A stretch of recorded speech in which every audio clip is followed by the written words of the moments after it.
Whoa.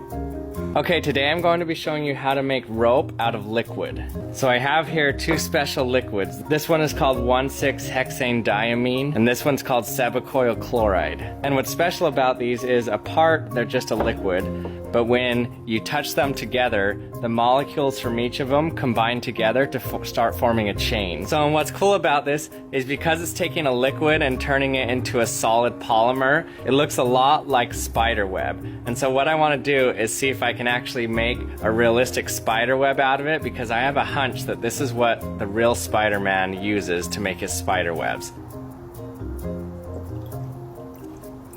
So you can see now that there's two separate layers of liquid, and then there's this white layer in between.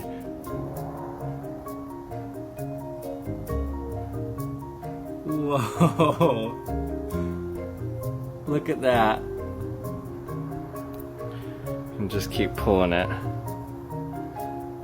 That's so cool. Okay, here we go. I'm gonna try to form my spider web now. Start it right there.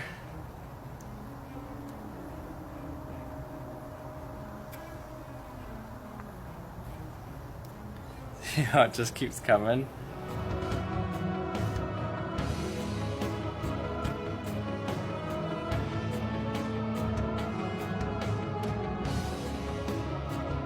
Okay, so the nylon that I made here is called nylon 610. That's just saying how many carbons were on the initial molecules of the reactants. So the industrial nylon is nylon 66, and it's not quite made this way, but the reaction is the same.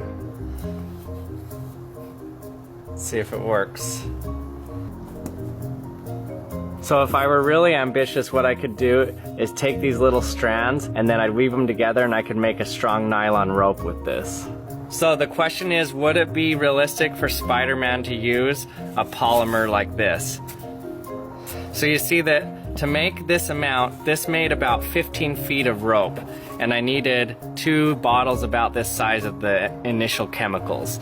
So let's say Spider-Man were to be able to make some type of device that kept the liquids from mixing and just allowed the interface to mix, so that when he pushed a button, it forced out that interface and it pulled the polymer along with it.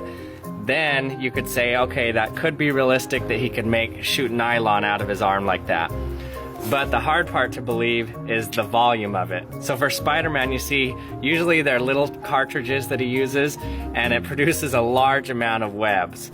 So I can't imagine how he could use a chemical that's so small in liquid size that produces so much polymer. But hey, I'm not Peter Parker, so I don't know. Oh yeah, and I forgot to mention another little hurdle for Spider-Man.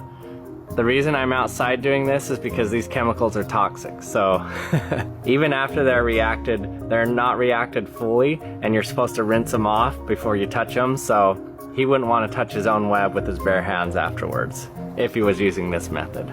And thanks for watching, and I'll see you next time.